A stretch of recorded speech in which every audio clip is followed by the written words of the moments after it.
is here to give us some tips. So, Sophia, is Sophia or Sophie? Sophia. Sophia. Yeah.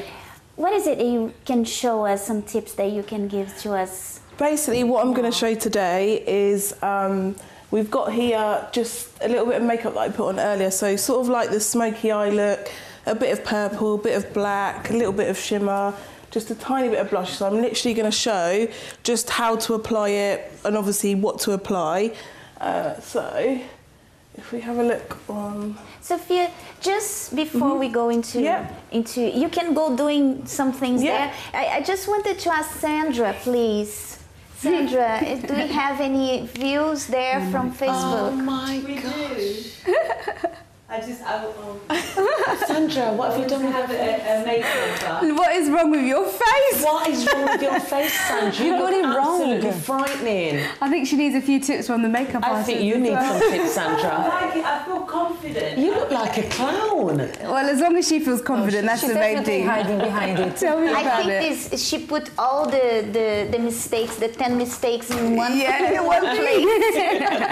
So Sandra, tell us, what are people saying there on Facebook? I don't have one. But the questions they're asking is, what is the best coloured lipstick to wear for someone with a dark tone? Okay. So the best kind of lipstick for someone with a dark tone?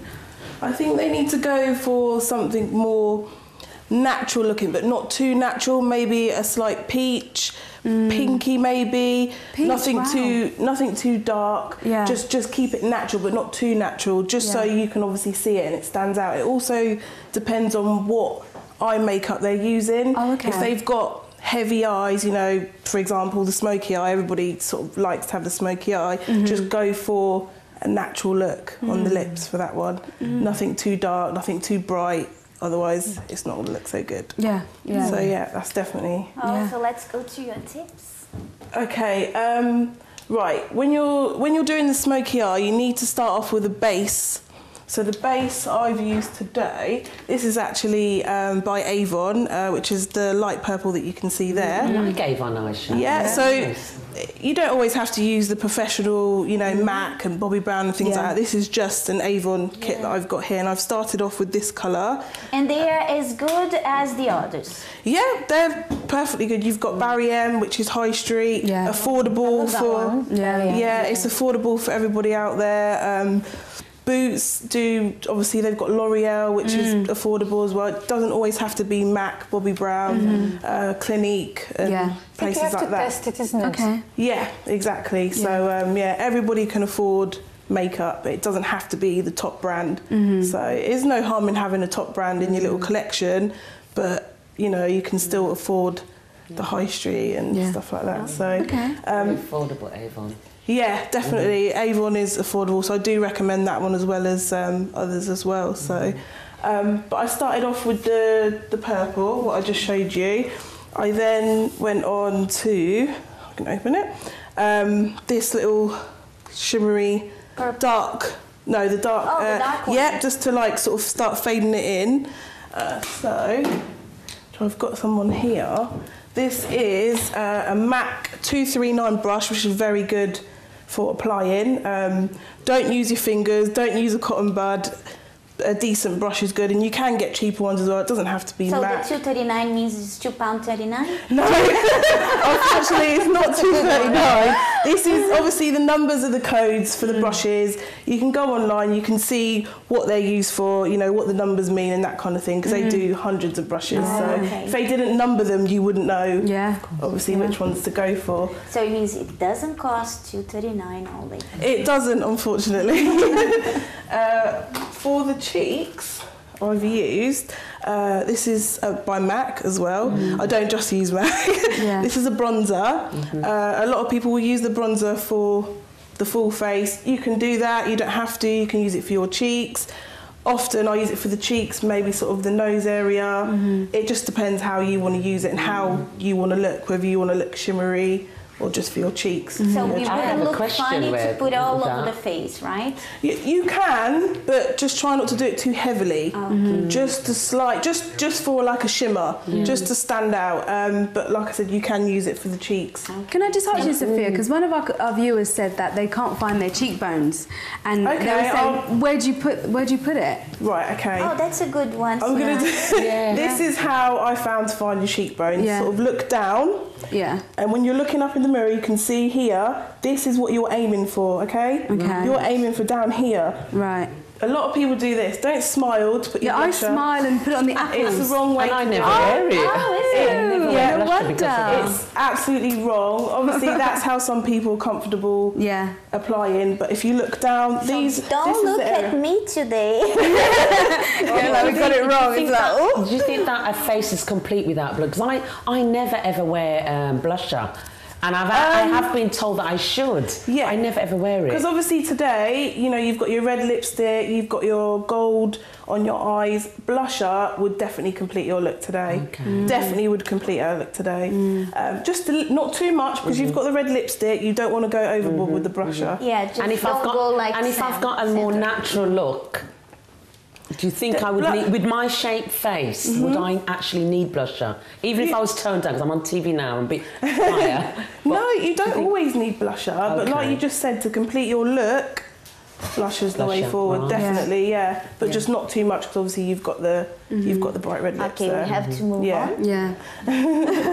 So to apply the blusher, just sort of put some on your brush, shake it off, so because a lot of people will just do that on straight away too much. So just sort of shake it off and just back, just brush it back on the cheekbone, not right in the centre, and you can see already she's looking complete. Sorry, I'm just going to move your hair back. Just backwards.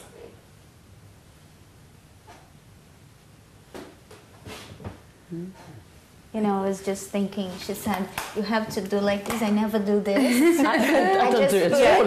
And then put again and put again. Shaking. You have any brushes that you're using, whether it's on the eyes, the face, wherever on the face, always shake it off, because you've always got that excess on there. So you just do that and you will see the difference. Yeah. You'll definitely see the difference. Just shake it off.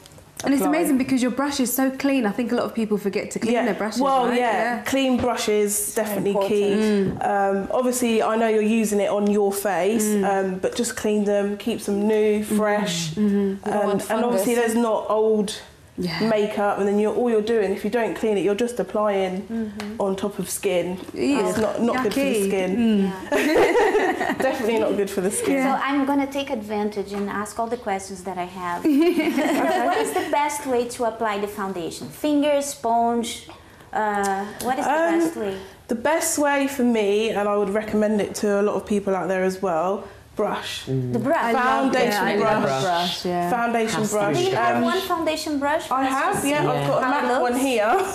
Oh. But Sophia, can I just ask, you know, in terms of that, people say if you put it on with your fingers that your body heat sort of pats it in. Is that not good as well? No, because obviously it's going onto your face. If you're going to use your fingers, you've got it on your fingers. Most of it is absorbing into your fingers, so that's not. What a waste. It's not. No, a brush. This is the MAC 190. I've got to take note of all these numbers. It's not 190. This is the 190. Foundation brush. You just putting the foundation on your hand here. Dabbing it on, not too much, because the brush, obviously, this one's got a lot of hairs in here, natural hairs. So then it's all inside there. So you don't need too much on your brush. Just literally like that, and then you're just gonna apply onto the skin underneath the neck area, blend it in. This will blend in your foundation really well. So sponges, now a lot of people do use a sponge as well. You can use a sponge, but in the sponge it's absorbing into the sponge, so you're wasting your foundation. It's all going into the sponge. You're not getting much obviously onto your face. So the brush, because it's natural hairs, it's not going to absorb into the hair. Sponge, it will absorb into the sponge. I have I have a friend here. They wrote on Facebook their question. She says like this: my foundation goes everywhere, from my clothes to the papers I use at work. Is there any way I can stop it sliding off and transferring onto things? Is there any way? So she's probably applying too much, no? Yeah, it sounds like she could be applying a little too much. Maybe she just needs to sort of did she say she uses just foundation? Did she say liquid or powder? She doesn't say. She just says foundation. But I think it's like this: you wear makeup and you put your hands on your face, and then you put on the paper. Okay, right? The best thing to do if you're using a foundation which is a liquid, that's fine. Apply the liquid, and obviously don't apply too much. Try and use a brush if you can.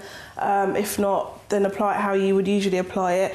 Maybe always use a powder, because if you're putting the liquid on and you're not using a powder, then obviously you're gonna start smudging. Use a powder that will set the face.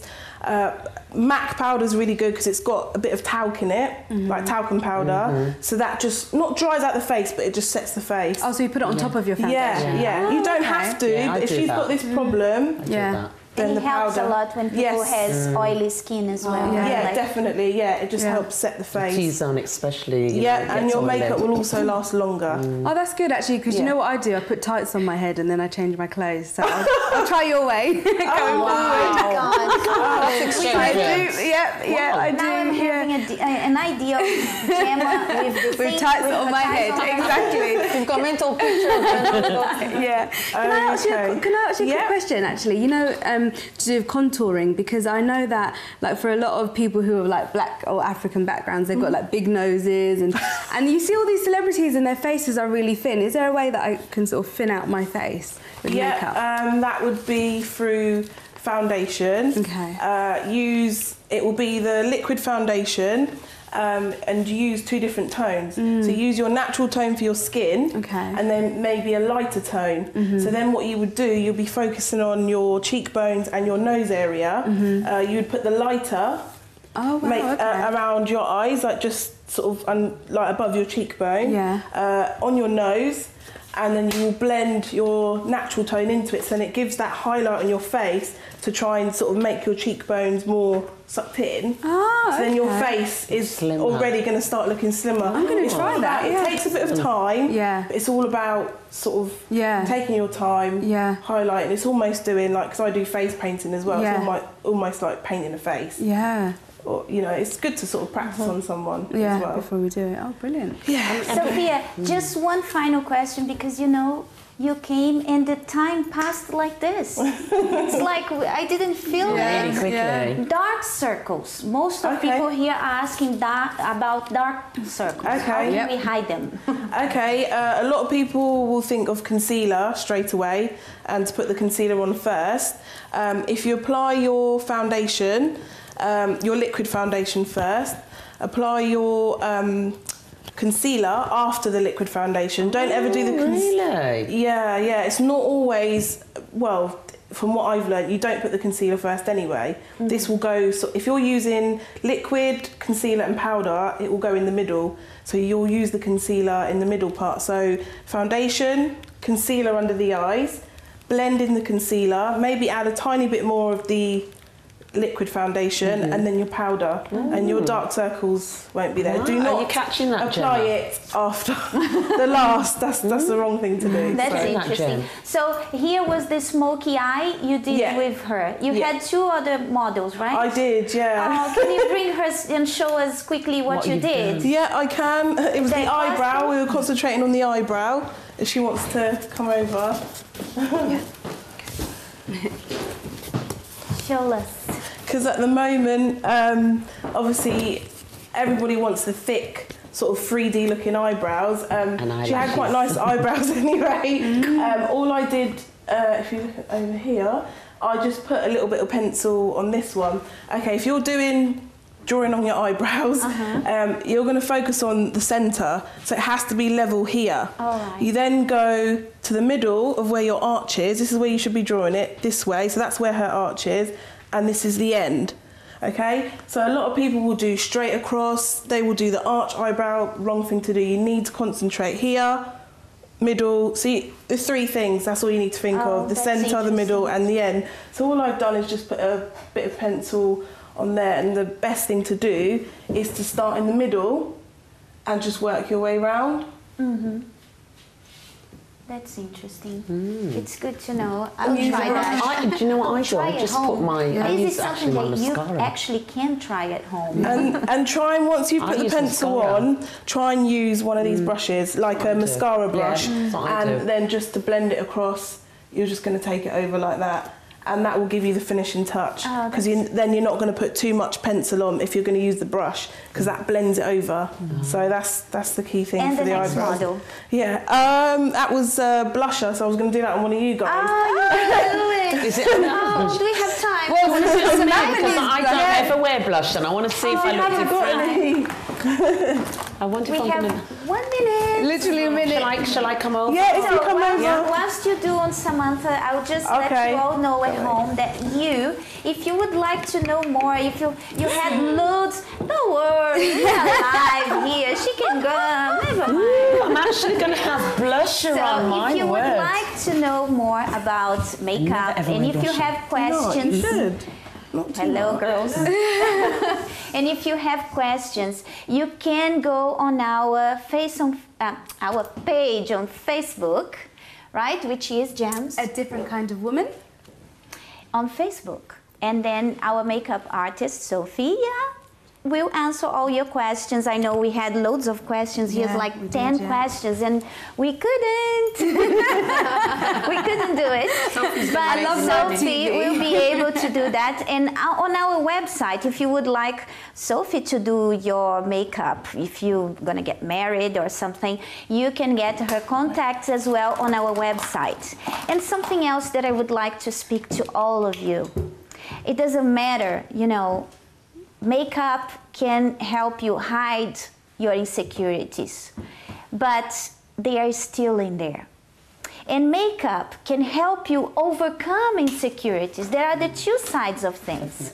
So it doesn't matter which side you find, as long as you find a way to overcome whatever is there to be done, so you can be a different kind of woman. We are finishing here for today. We are just out of time. We cannot do anything anymore. I would like the cameras to show Samantha, because she's so happy here with her blusher. And now she learned how to do it, and next time she will definitely be wearing it. What do you think? What do you think? Did I look it?